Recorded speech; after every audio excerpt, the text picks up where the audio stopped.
I understand why there might be a sense that somehow being neutral makes Ireland a better peacekeeper, but the reality is that isn't the case. I mean, there might be very specific instances that you could come up with, but I couldn't see any in particular that would make Ireland more successful in the peacekeeping mission than, for example, Norway or Canada or many of the other smaller NATO EU members, Slovenia, for example.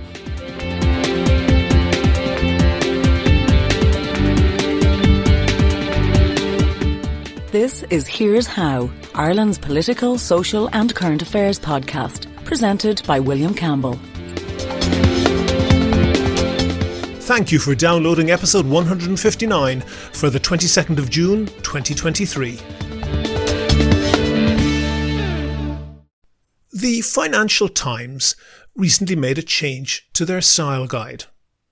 The style guide of a newspaper is a list of rules about how articles should be written. All big newspapers have them. It's to keep the language and spelling and so on consistent across the whole publication. So most style guides specify, for example, that numbers up to 10 should be spelled out and numbers from 11 onwards are written as digits, that sort of thing. They also say what spelling and grammar should be used if more than one version is considered correct. The change that the Financial Times made was to treat the word data as singular rather than as a plural. This means instead of writing the data are showing something, they will use English the way most of us do and write the data is showing whatever. There's a concept in linguistics. Yes, I did study it in case you hadn't noticed that before. There is a concept in sociolinguistics, which is about the interaction between language and society, called hypercorrect. Correct language is pretty easy to understand for the most part. If I say, the dog are barking, that's easy to spot as being incorrect grammar. If I say the dog is barking, you all know that's correct. But it's important to understand that those rules aren't made up by some professor in an academy somewhere. The correct use of a language is the way it is spoken by its speakers. Dictionaries and grammar books describe the language, they don't proscribe it. So, the dog are barking is clearly wrong, but if instead of saying the dog is always barking, if instead of that I say the dog does be barking all the time, that's not incorrect grammar. It's not an error, it's not wrong, it's not nearly incorrect, it's not a mistake at all. The dog does be barking all the time is not standard English, it's a Hiberno-English dialect, but saying the dog does be barking all the time conforms with the rules of that dialect. That's why it is emphatically not wrong and not a mistake. Now, it's true that standard English is sometimes considered to have a higher status than some dialects of Hiberno-English, so you mightn't want to use that in a job interview or if you were reading the news, but that's a different argument. Lots of people speak different languages, and even the people who don't can often speak several different dialects or registers of their own language. And it's very common to signal the type of interaction that you're having with someone by what register you speak to them in. In a lot of European languages, this is formally marked out. There's a distinction between tu and vous in French, du and sie in German. In English, that distinction is not so formalized, but it does exist. You hear it in things like the switch between I haven't got and I don't have. But the thing about the distinction being more subtle in English is that it can get misunderstood, and people can arbitrarily make up rules that miss the point. I'm sure everyone has in their lives that Maud Flanders figure who wags her finger and tells us, don't say who, say whom. But I'm sure that if you ask them why you should say whom instead of who, they wouldn't be able to do much more than mutter that it's just wrong. And the next time you get that finger wagged in your face, you can tell them from me that they're not just wrong, but they're wrong in two separate ways, either of which alone would invalidate what they're saying. The first is that who and whom are different words. They're two different words. They aren't right or wrong versions of the same word. They're the equivalent of he and him. One is used as the subject of a sentence, one is used as the object. So you would say, he gave it to me, but I gave it to him. In English, this only crops up with pronouns. It's invisible if you say, John gave it to me, or I gave it to John. So to switch that into a question, you can say, who did you give it to? Or if you wanted to follow a very particular outdated grammar format, you could say, to whom did you give it? But there's absolutely nothing in historical or modern grammar to say that the first of those is not correct. So Maud is wrong on that level straight off. But even if she was right, she'd still be wrong. Because there is nothing written anywhere that says that just because something in language was correct in the past, it is still correct now.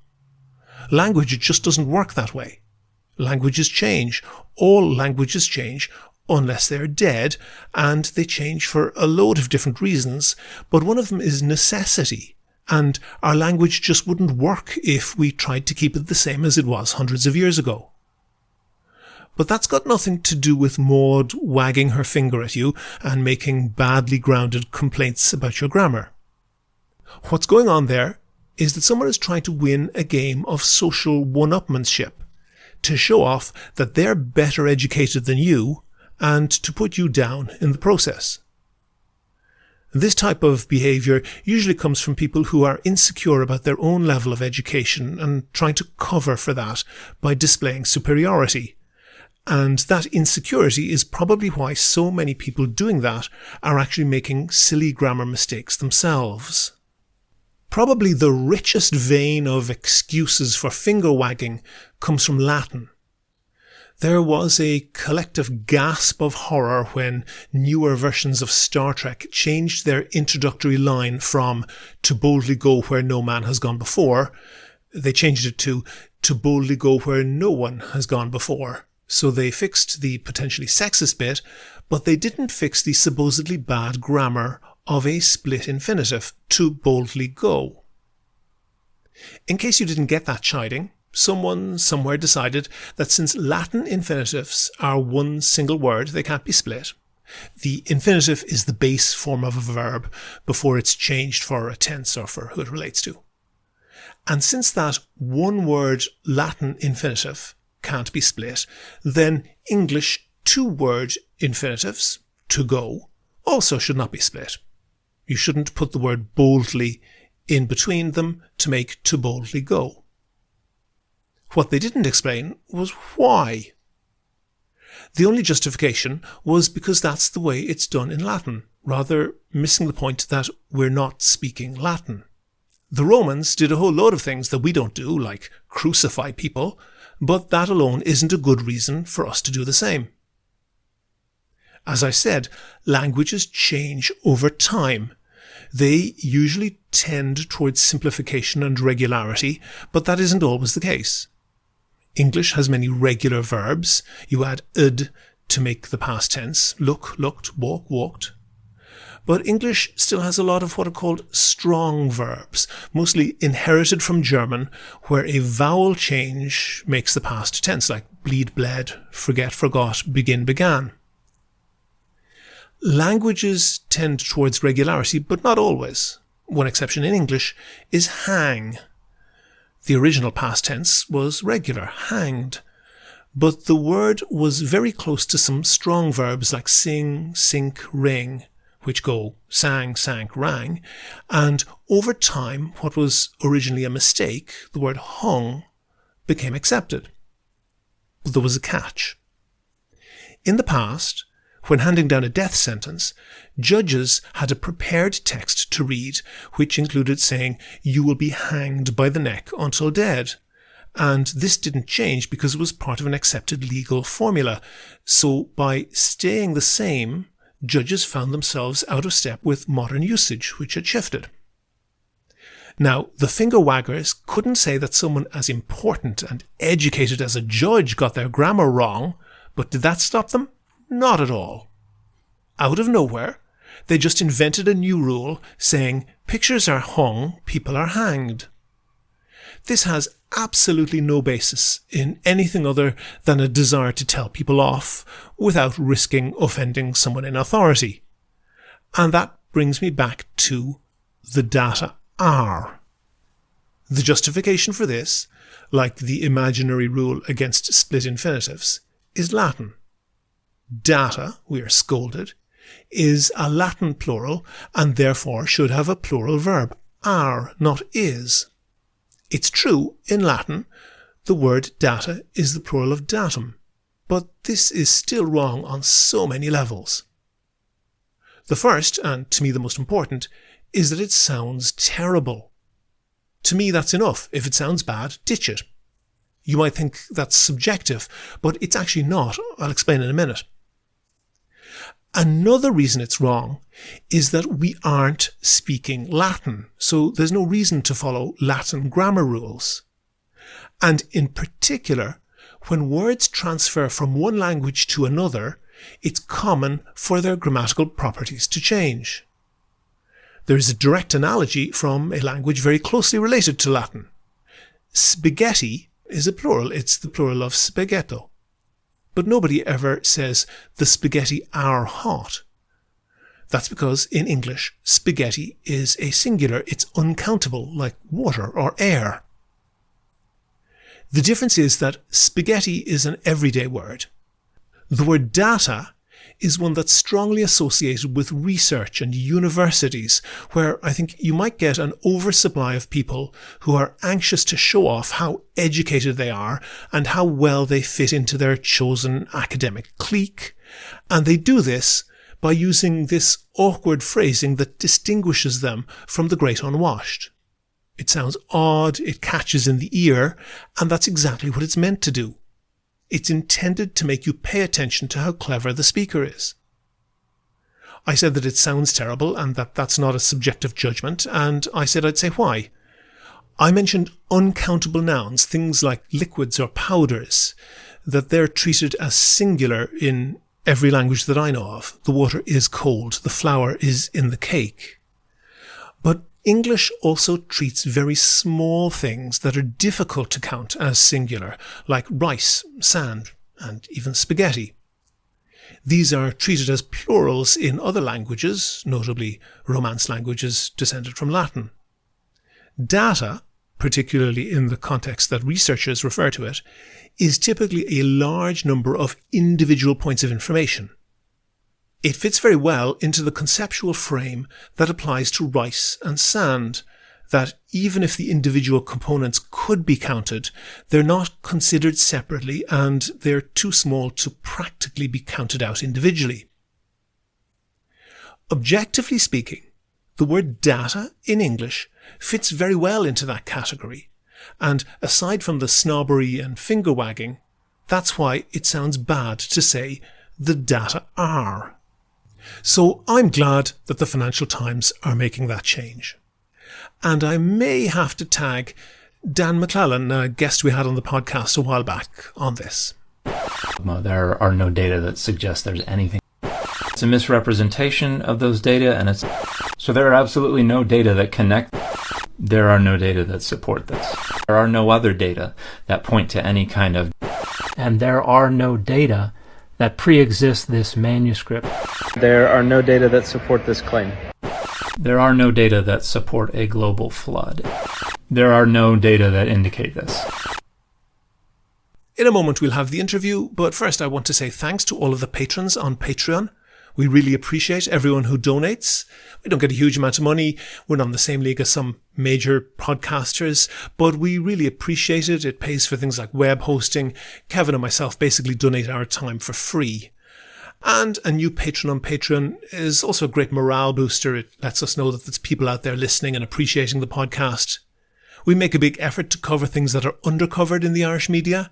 You're more than welcome to listen for free, but if you think that you could do the same as those patrons and throw in a couple of euro once or twice a month, there's details of how to do that on the website and at the end of the show. In the week that we are publishing this podcast, the government's Consultative Forum on International Security Policy is beginning its work. We're not getting a citizens' assembly on this. That's its own story. But I think that Ireland can be very insular on this particular debate. So to balance this out, on the line, I'm talking to Professor James Ker-Lindsay, who is a visiting professor at the London School of Economics. James, your profile says that your research focuses on conflict, peace and security in southeastern Europe and on the European Union and its enlargement and on secession and recognition in international politics. But you published a video on Irish neutrality, which is at the other end of Europe. Despite that, I think you had a very interesting perspective. And my first question for you was going to be, how is Irish neutrality perceived by the international community? But I think that question has one word too many in it. So what I want to really find out is Irish neutrality perceived by the international community? Does anyone notice? Look, great question. And I think what I'll do is I'll start by sort of addressing that strange point, as you said, that I seem to focus on Southeast Europe, but here I am talking about Irish neutrality in Northwest, one of my videos. The exact opposite. Exactly. No, look, I think in fact, so I work on international security issues, and so much of what we see in Southeast Europe informs wider debates. I mean, it really does sort of pull together a lot of these. And a country that I've spent a lot of time working on, a country where I've lived in the past, is Cyprus, which of course is also one of the other European countries which is neutral. And so I started taking a real interest in Cypriot foreign policy. In fact, officially, it was non-aligned during the Cold War. And what we saw is that it had to give that up when it joined the European Union, but it's not a member of NATO either. And in looking at all these issues to do with international relations on the channel, I started looking, for example, at the decision by Finland and Sweden to join NATO. And I then started thinking, well, it'd be really interesting to look at other countries that are neutral as well. What is the background to it? What are the internal debates about it? So I looked at Switzerland, which in many ways we think of as the archetypical neutral state, Austria as well, which is a fascinating story. And Ireland seemed to be a very obvious candidate in that list of countries that I was going through. So I made this video, and I have to say it's had a phenomenally interesting reaction. Second most watch video I've ever produced. So this is a long preamble to sort of explain a little bit about, tackling that point that you raised at the start of, here I am, why as someone who specialized on Southeast Europe am I talking about Irish neutrality in Northwest Europe?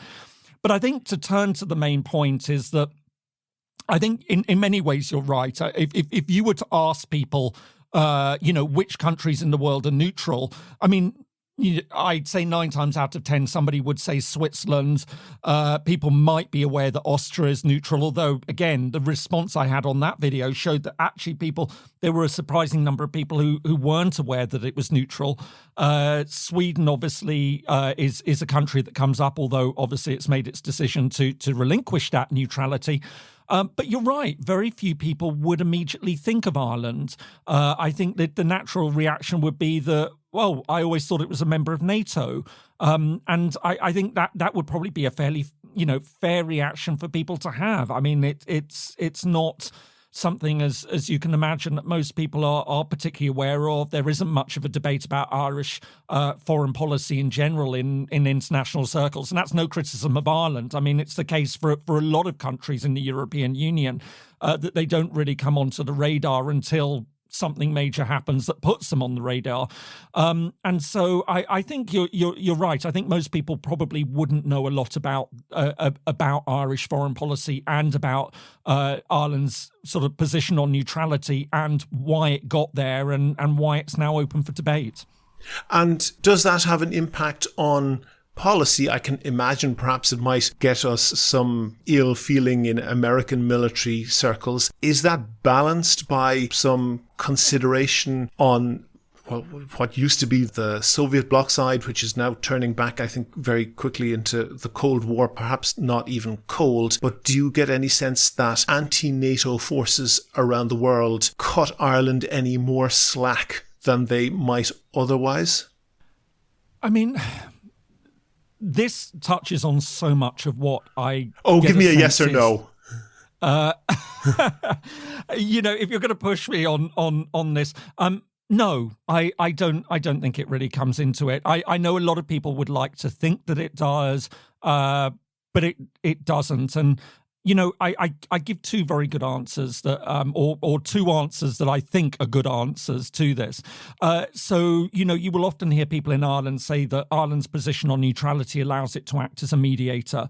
In actual fact, if you were to ask me which country would I hold up as the most successful mediator in international relations, the one which has a phenomenally good track record, which actually puts the mediation of international conflict front and centre of its foreign policy, I would say Norway. Mm-hmm. And Norway, which is a member of NATO. Absolutely. Norway is a NATO member and a long-standing, very, very important NATO member. Remembering that, prior to Finland's membership and throughout the entire Cold War, Norway was one of only two direct routes into the Soviet Union for NATO. The other one being Turkey, which was actually a far more hospitable route, if you like. Going through Norway was obviously an Arctic route into the Soviet Union. But Norway was a key member, and yet it also has played a really, really important role in international peacemaking. It's very highly respected around the world. I mean, if we think of one of the most successful, or at the time it seemed successful, peace processes, was, of course, the Oslo Accord, which, allowed for Israel and Palestine to engage with one another and form the basis for a Middle East peace process that sadly hasn't gone nearly as far as many of us would have liked to have seen. So I think that's incredibly important to emphasise. The other point that comes into this, of course, is Irish peacekeeping. And, this is something that I've been very interested in for a very long time. I lived in Cyprus, and when I first lived in Cyprus, it was a time when Ireland was still participating in INFOSIP. Mm-hmm. And this is the force, I should just say for people who are not familiar, this is the force that essentially separates or is peacekeeping between Greek Cypriots and Turkish Cypriots, or just Turkey, which invaded the north of Cyprus and took over essentially half of the island, and there is a frozen conflict there. Exactly. So you have UNFICYP, which was set up in 1964, and Ireland, came in and was a major player in that and performed very well. But also, I can still remember that Ireland, of course, has a major role in UNIFIL, which is the force in neighbouring Lebanon, just across the water from Cyprus.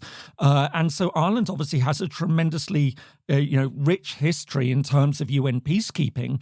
But of course, this also isn't precluded by NATO membership. So, I found yesterday one of the comments I got on the video was saying to me, but, this would, count Ireland out of peacekeeping, and it wouldn't. In fact, if you are there examples of NATO members in taking part in this? Well, I looked through the figures, and Italy, Spain, France, and Germany all contribute more troops to UN peacekeeping operations at the moment than Ireland. All of whom are members of NATO. Yeah, exactly. And now, of course, you could make the argument that on a per capita basis, Ireland is probably the biggest contributor in the European Union. And if it were to join NATO, would be indeed. But the main point is the suggestion that somehow being a NATO member would keep Ireland from performing that incredibly valuable role as a UN peacekeeper is not founded in the actual reality of how peacekeeping operations are handled. So it wouldn't preclude Ireland from performing either of those two key roles, either as a peacekeeper or as a peacemaker. And is that just entirely a fallacy, or is there any distinction at all in terms of supplying peacekeeping troops? Is there any distinction between NATO countries, non-NATO countries, neutral countries, or is that just entirely false?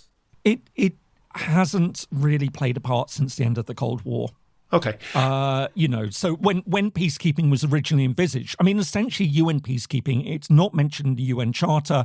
It was something that was a product of circumstances, and it essentially emerged during the Cold War in those cases where neither the Soviet Union or the United States had direct influence over a particular country, but equally they didn't want the other side to have influence. So in effect, so is it? Could I ask James then? Is it possible that there's no written rule against it, but just the unwritten individual circumstances of each case made it easier in some cases for neutral Ireland and Nepal and a few other countries to supply troops that was more acceptable than NATO members, perhaps? But it's not. There's no hard and fast rule. No. One of the countries, the NATO countries, that really stands out for having an incredibly strong history of peacekeeping is Canada. It's also a NATO member. Also a NATO member, right from the first days of peacekeeping. It really is. And in fact, actually,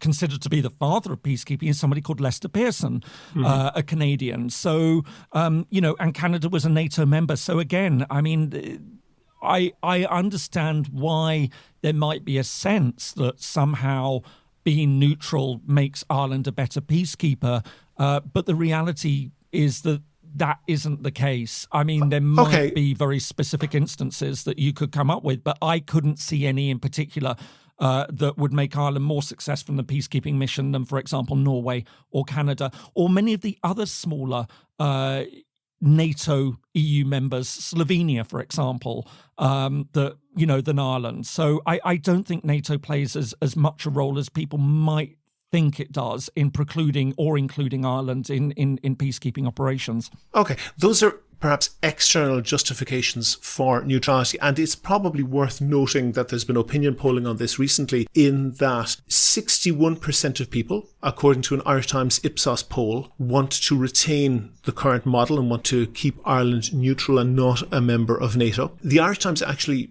at least on social media, falsely reported this, saying that 56% of people wanted to join NATO. That's incorrect. 56% of 26% who favoured a change wanted Ireland to join NATO. So that's a very, very weak, that's, 14, 15% of people versus 61% saying not change. So that's a very weak support indeed for NATO. But I'm wondering, would you agree, and do you think it is perceived internationally that NATO membership might be a proxy debate amongst the political class in Ireland for a whole range of things, some of them perhaps nothing to do with NATO and international politics, and that this is a badge to be worn by particular politicians, and it proves their credentials for entirely separate issues, and that whole thing of NATO membership is, much more tied up with a perhaps more left-wing and more nationalist theme in politics. A, to the extent that you know about that,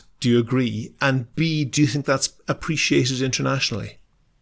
So, I'm not going to pretend that, I'm an expert on Irish politics to be able to sort of go into the precise details about the internal debates on this. I mean, of course, I'm very interested in it, and, I'm certainly following the debates as we're seeing at the moment. And okay, well, give us the external view then.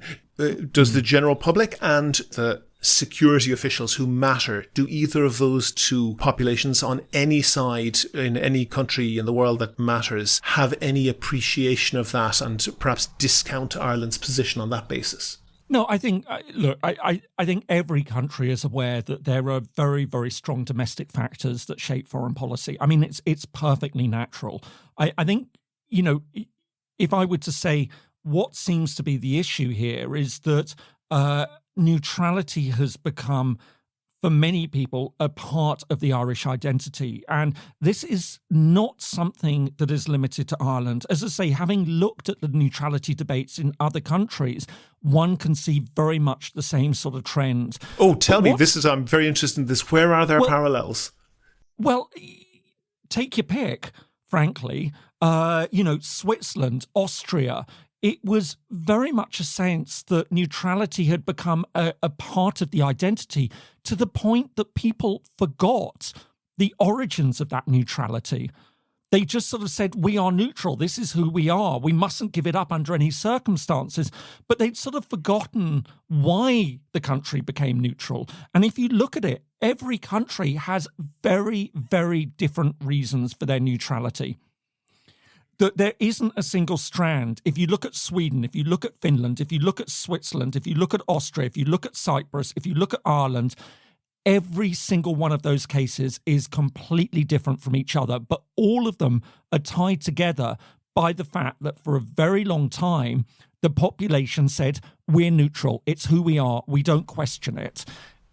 Well, and I'm intrigued by that. Questions opened up. I'm intrigued by that because you may or may not know there is a famous photograph now more than 100 years old outside what was then Liberty Hall shortly before World War I, and the banner was, "We serve neither king nor Kaiser but Ireland," and that very, very closely tied together Irish nationalism with neutrality. And I'm not entirely sure that there has been a practical debate. There's been a principal debate on it since then, but I don't think there's been a practical debate on it since then. But without going into it, because I don't think we can go into the minutiae of Swiss or Finnish politics, but as you understand it, is there similar emotional and just established reasons for neutrality in all of those countries?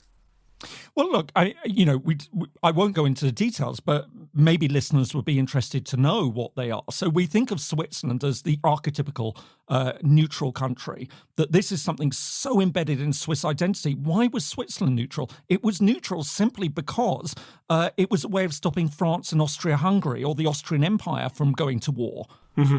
It was imposed was that externally That was 200 imposed? years ago, externally imposed 200 years ago. They said, right, okay, we're going to put Switzerland off the geopolitical map between these two European empires.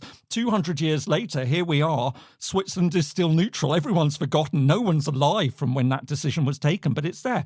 Austria, it was imposed after the Second World War. It was the way that Stalin said, right, okay, if you don't want Austria to be divided in the way that Germany was, because in fact Austria did. It had zones of occupation like Germany did. The agreement was if it wasn't going to be partitioned in the way that Germany was, then it would become neutral. Sweden, why did Sweden become neutral? It became neutral because it took an absolute hammering during the Napoleonic Wars and lost a whole swathe of territory and said, you know what, we're not going to make that mistake again. Far better, we're just not going to go to war with anyone. And that, Finland, again, imposed during the Cold War. It was with Finland, it was very much externally imposed, wasn't it? Exactly. And so for the Finns, it was always a sense that this wasn't a choice that they had made for themselves.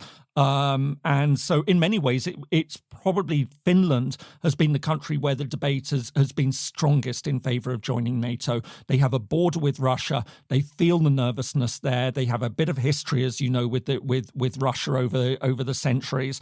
So it was very much a sense that Finland was the country that was most willing to ditch that long-standing neutrality. But I think it's important to look at the background to each of these countries and realise, how very different they are. And in the case of Ireland, one can understand the roots of neutrality. It's absolutely, and here I am, you're picking up from my accent where I'm from, and I'm more than aware. You'll have to specify. I by the way, for anyone who sort of like would be, listen to the Englishman speak, I get very upset when anyone ever calls me English. I'm not English. I'm only partly. I have a very, very Scottish surname. I'm quarter Welsh. And like so many others in this country, I have Irish ancestry and a DNA proof to show it as well. Sadly, not enough to get me an Irish passport like so many of my compatriots. And I have looked into it. But the reality is that, I am very, very aware of the very difficult and dark history that exists between Britain and Ireland. And I understand why the debate in Ireland was focused originally on saying, listen, we have been under British colonialism. We're not going to get dragged into British wars. As our own independent state, we're not going to. We're in a very privileged position at the end of Europe. We don't need to be dragged into these wars. And, I fully understand and appreciate that argument and the historical context behind that argument. But I think, like a lot of other people, my view would be, but we now live in a very different era. Pause on that for a second, James, because I want to come back to that idea of Ireland being in a privileged position. But just very briefly, because on Finland, I want to just clarify one question, and I can see that Kevin is mentioning to me here how was neutrality imposed on Finland. As I understand it, essentially the Soviets after World War II said, if you don't want to be a Soviet satellite state like Poland, that's okay, you can be capitalist more or less and a democracy, even though you're on the borders of the Soviet Union, but it would be unacceptable to have a NATO member within a few dozen kilometers of, as it was, Leningrad.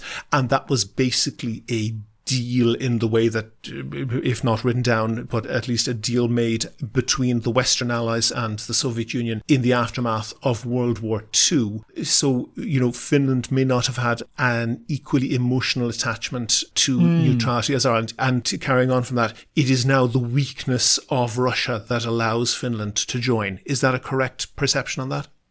Yes, very, very beautifully put. Exactly. In a nutshell, that's exactly what happened. Finland found itself a bit like Austria, but of course, Austria was occupied because it had, it had been one of the protagonists during the Second World War. Finland, it was very different. I mean, Finland actually had a war, of course, with Russia. Soviet Union and prior to that, but I don't want to get into that because I want to. You mentioned, but effectively, yes, exactly, the Soviet Union and that was the price that it had to pay. It had to become neutral. Okay, so I want to then, because you said Ireland being, as we have noted, on the far northwestern corner of Europe, had the privilege of just basically being out of the way and being able to be neutral and not have those decisions externally imposed. My question then is, in the way that the internet and various communication technologies have dissolved distance for business, is it possible that that privilege, that advantage that Ireland has had up to now is perhaps also being dissolved by new technology, and just plain old distance doesn't cut it anymore, and we may not be able to survive as neutrals for that reason? Well, I think there are two parts to that question, in effect. I mean, there's I think the very technological discussion, which is the one that's been raised, which is Ireland sits right at the northwest part of Europe. It's far from the front line with Russia, which is considered a main threat. But of course, the international system now it's not just about Russia. There's also a sense of a growing challenge from China. Now, many people, many of your listeners might disagree with that, but that seems to be the perception. But there is also a sense that Ireland plays a very important role in technological linkages in the international system now. The cables that come out of Ireland, those could be, attacked by various countries. And this is critical infrastructure that needs to be protected, and it needs to be protected for the interests of Western countries generally, but also, if Ireland is to continue to play that role, I think there will be a sense, and this is something that's coming into the debate, what is it doing to ensure that those cables are adequately protected? Now, there's two answers to that, and maybe jumping ahead of the gun for the next part of the discussion, which is, do you bolster Irish defence forces to be able to take on that role? Or do you say, well, the other alternative is to bring Ireland into NATO? But that's one side of the debate. The other one about distance, I think is a very important one.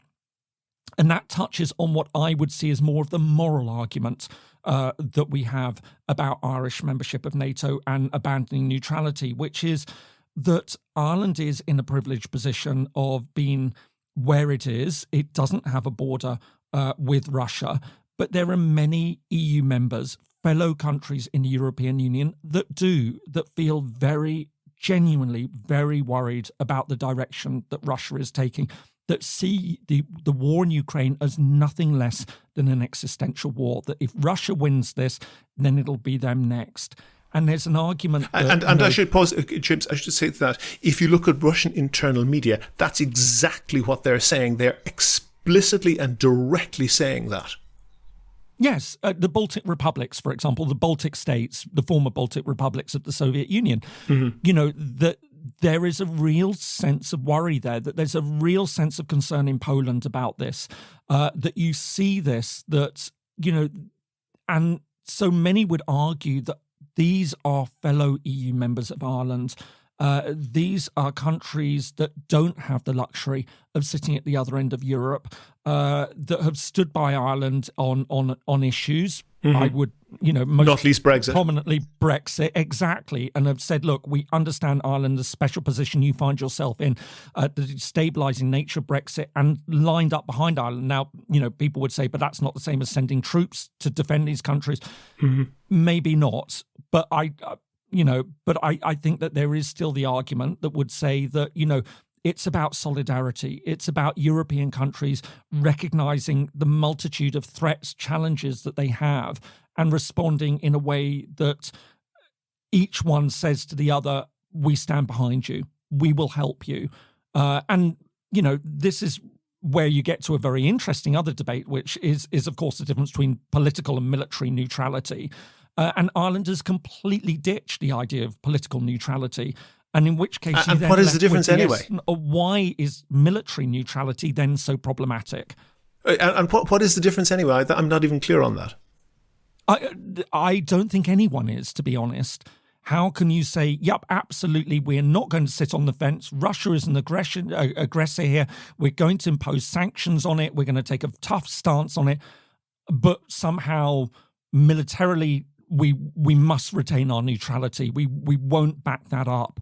And I think this is what is causing a lot of people, frankly, to scratch their heads about this, that they can't see, if you break it down, why, you're either neutral and you say across the board, we're just not going to take sides. We're just going to, we're going to be a peace broker and we're going to, perform that role.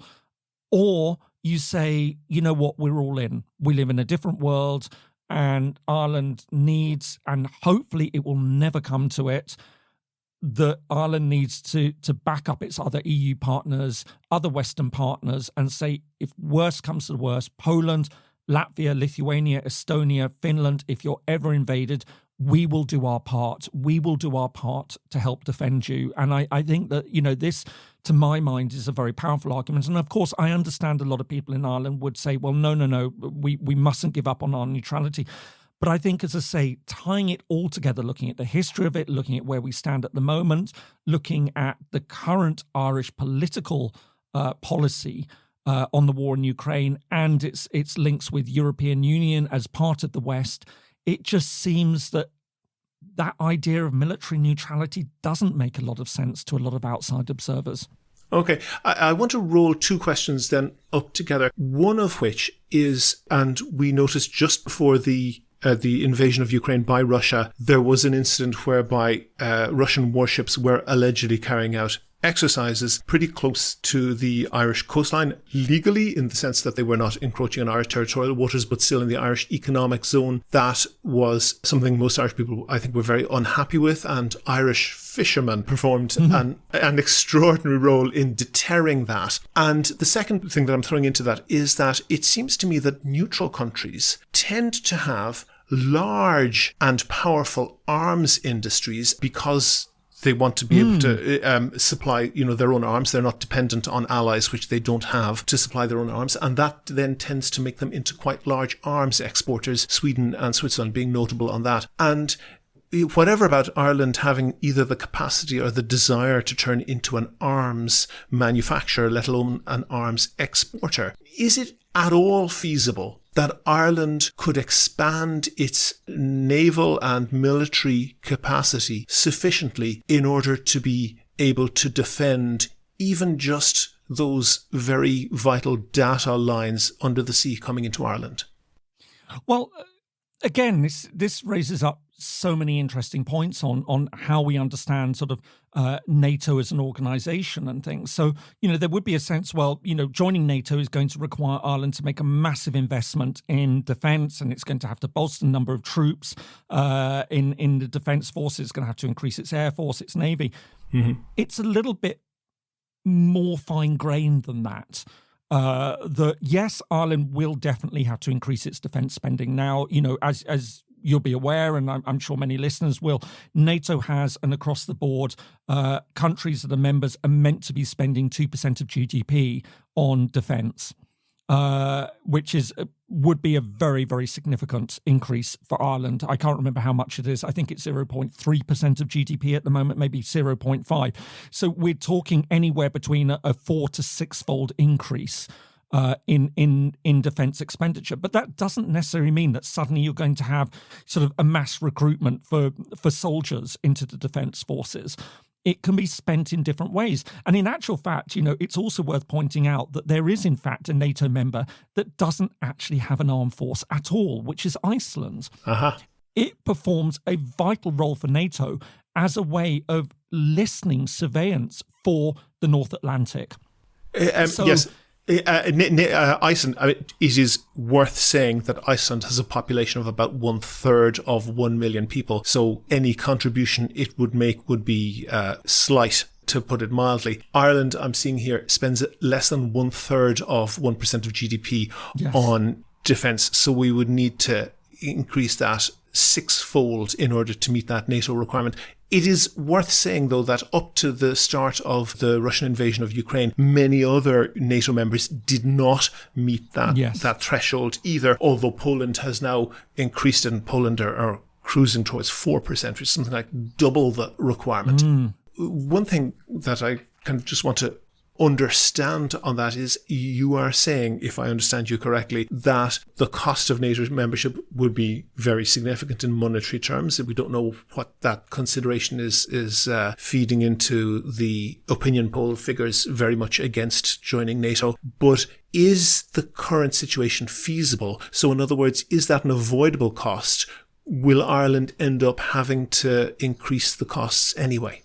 Well, It's a difficult question to answer because, there's so many different factors to how this comes in. Look, what we can say for certain is that if Ireland joins NATO, it will require an increase in its defence expenditure. But as you're aware, there is already significant calls for Ireland to do that, regardless of whether it ditches its neutrality or joins NATO. And as you quite rightly pointed out, most other neutral countries have significant defence capabilities in their own right. They spend a lot of money on their defence. The big exception to this is Austria, by the way, which, and that's part of the thing. It's sort of, it doesn't spend enough on its defence. But the Swiss, very well armed, conscription, extensive arms industry. You're right about Finland. You're right about Sweden. Cyprus, for different reasons, It has military conscription and it spends a lot on defence because of the issue with Turkey. So Ireland is a bit of an outlier along with Austria in that, it doesn't spend much on the defence. And it doesn't have particularly, significant defence capabilities in its own right. And it hasn't got its own independent defence industries to back up those independent capabilities. So it's in a very, very different position on this. And, so you're hearing a lot of people say, well, if we don't need to spend the money, why divert it from schools? Why divert it from hospitals? Mm-hmm. And it really comes back down to this solidarity argument that, people would say, look, Ireland is far wealthier. I know that the GDP figures are inflated because of tech investments and things. But nevertheless, Ireland is a wealthy country. Technically speaking, Ireland is, of course, the richest EU member per capita. Now, as I say, I understand that on the ground, people don't see it that way. It doesn't flow through in quite as straightforward a way as it would look on paper. But nevertheless, the argument is there that why is Poland, why are Latvia, Lithuania in a better economic situation to have to pay for defence simply by virtue of geography than Ireland? They have to. They have no choice but to do this. And so the argument would be that, and if they were to find themselves weakened, if they then were to become, subject to Russian aggression later, and again, I understand that many listeners might say, well, that's just not going to happen. It's overplayed. But the reality is a lot of people never thought that Russia would invade Ukraine. And it's only by virtue that Ukraine had been spending on its defence and that, it had undergone significant upgrades over the past, essentially 8 years since the invasion of Crimea, that it's been able to beat back. And this is the sense. These countries have to be doing this, to defend. And the argument is that other countries that stand behind them are going to rely on that ability that, God forbid, if something were to happen, that they need to be able to defend themselves. NATO needs to be able to come in. And frankly, Ireland's entire prosperity will be sunk if those countries go to war. I mean, this will have a huge impact on the European Union generally. So one could argue that, yes, it would be a direct economic increase for Ireland. It would be an expense. But you could also argue that there would be a huge, wider political, diplomatic, economic, social expense if war was to proliferate. So in actual fact, it's part of deterrence. It's paying to defend those countries and make it clear that Ireland is willing to help defend them, which hopefully makes that cost, it won't spiral out by a full-scale war.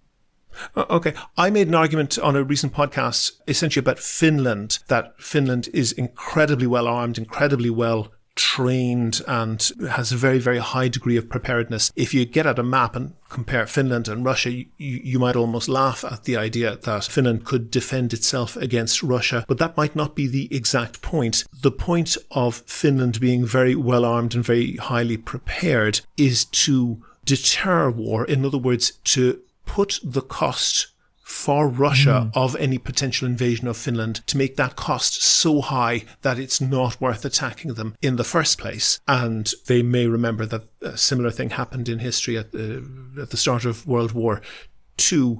Russia essentially failed in a war against Finland, who displayed a very strong ability to defend their own territory, although they did lose some territory towards the end of that war. But they, I think that was at least a victory on points for Finland. Ireland, and many of the people in Ireland, and I suspect many of the people who support neutrality in that opinion polling, as reported, I think maybe looking at the wars of the late 20th century, going from like the Vietnam War, wars in Iraq and so forth, and that the way NATO, or at least Britain and the United States, were using their military seemed to Ireland to be absolutely morally indefensible.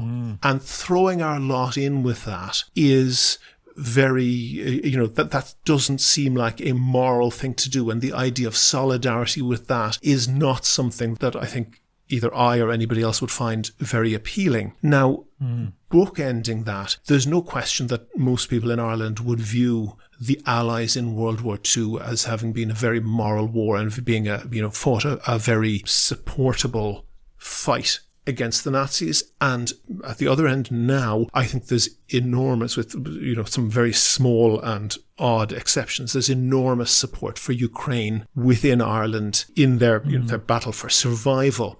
Which do you think is more valid there? Which view is more valid? The bookends, the World War II and the Ukraine wars, being seen as being something that Ireland at least morally could support, or all those other wars in between, which were essentially Cold War proxy wars very often, and it has become a joke down to, Gordon Ramsay saying some dishes so full of oil that the Americans are in danger of invading. That just became a cliche of they were essentially neo-colonialist wars. Is there any guarantee that if we join on the basis of defending Ukraine and possibly also Poland and the Baltic states, that we will not then be in for supporting the next neo-colonial adventure, be it in Bolivia to secure lithium mines or whatever the resources of the 21st century are? I hear this a lot, and I understand why people think this, but I think I'd say that this loses sight of what NATO really is. It's very easy, you'll hear the argument across the board. NATO is just an American stooge, it's just an American tool. It's not, and it never has been.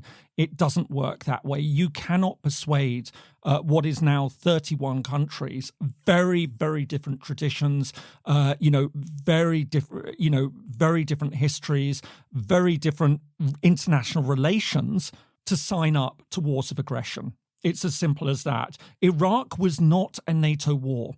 Remembering, of course, and it's amazing how much time. What was the technical status of the years ago? Yeah, what about the first Iraq war under George H.W. Bush? Well, that was UN Security Council mandated. That was do you know what? That was probably one of the clearest cut just wars, if you look at the tradition of just war, that we've seen in modern times. Saddam Hussein invaded a sovereign state. It went before the UN Security Council. The UN Security Council authorized that war, and it was carried out in the name of the United Nations. Mm-hmm. So there's no question at all. I mean, it was a very, very clear example, but it wasn't a NATO war. It was actually one of the few cases where I think we could say that the international community, this was a war of the international community against a clear act of aggression. Was it that clear Saddam Hussein was installed by let us say the Anglo-American alliance, as it is perceived in Ireland? There isn't perceived to be a huge difference between A, the UN alliance that attacked in the first Gulf War, B, the essentially just British-American alliance that attacked in the second Iraq war, which people would argue would seem to have been entirely illegal, and all the other military adventures. To turn back to what I started with, in Ireland, people don't see any particular distinction between those, and there might be some kind of technical politicking and further justification, but there isn't, either a moral difference seen between the two or any real political decision-making difference between the two. Both decisions were made somewhere between the White House and the Pentagon, and with the odd consultation with London. Well, but then those who make that view, I think there's a danger of entering into the territory of cakeism. That they would say, we don't want to join NATO because it's going to be a tool of, Anglo-American imperialism, and that isn't the case. NATO just doesn't go to war on a whim. It can only do so by unanimity. Iraq was a case that Britain and America went to war, but the cakeism comes in because you're saying the phrase "having your cake and eat it" applies to this. Having your cake and eat it. So in that case, it's why aren't people in Ireland absolutely condemning the United States across the board and saying this is an evil actor and everything like that? Oh, we can't join NATO because it wages all these wars of aggression. In fact, it isn't. It is essentially a defensive alliance, and it's, I think, part of the problem with this whole debate, and it's not just in Ireland. You see it a lot of the places. To be fair to a lot of people, in Ireland who would support NATO, they would condemn the United States across the board militarily, cultural and economic connections notwithstanding. Absolutely, and across NATO, we saw a lot of. Just thinking back, 1 million people took to the streets in Britain to condemn the invasion of Iraq that was considered to be illegal. Across the European Union, across NATO members, France and Germany absolutely said, this is illegal. We are not going to be part of any of this. And so I think this is the argument that people will too readily conflate NATO with being a tool of the United States, when in actual fact, it isn't. That's the whole point. It is essentially a defensive alliance. It's just very easy to just roll it all up into a single bundle and just say, this is terrible. This is Western imperialism writ large in the 21st century. And I disagree. And that's not to say that one can't be critical of what the United States did or Britain did. Absolutely, we can be very critical of it. But I think we need to be careful about then extending it out and saying this is also what NATO does, because that is not Norway. That is not Slovenia. That is not Estonia. That is not Portugal. These are very, very different countries with very different traditions that don't by and large have a record of aggression. So the fact that the United States invaded Iraq can't be read onto NATO because it wasn't a NATO conflict. So I think we need to be really, really very clear in our minds what NATO essentially stands for, and how NATO decision-making works. So you brought up the example of sort of invading a South American country over lithium mines. Good luck getting that passed, because there are members of NATO who are very, very staunch defenders of international law who would just simply say, no, we're not going to do that. That's a war of aggression. That is not what NATO has been set up to do. James Ker-Lindsay, the visiting professor at the London School of Economics, specialising in Southeastern Europe and also European Union enlargement and secession and recognition in international politics, and quite an expert on Irish neutrality. Thank you very much for talking to me. Thank you so much for having me on, and found it really, really interesting debate. And I'll be following, the course of the debate in Ireland with a lot of interest. James, thank you very much. Never miss a show. Follow at Here's How Podcast on Twitter and like Here's How on Facebook for updates on each show's contents. Go to the website for sources and references from the show, and while you're there you can like the show on Facebook, follow the show on Twitter at Here's How Podcast, and follow James Ker-Lindsay at James Ker-Lindsay. And get in touch if you want to suggest a guest or a topic for a future show. Thanks again to all of the patrons on Patreon. It covers the cost of keeping the podcast going, and if you could throw in the price of a pint, or even the price of a curly whirly once or twice a month, please do go and sign up at patreon.com/here'show. That link is on the website. Also there you can find out how to subscribe to the podcast for free on your computer, on your phone, or by email. All that information is at www.here'show.ie. The Here's How podcast is produced and presented by me, William Campbell. The co-producer is Kevin Wolf. Thank you for listening.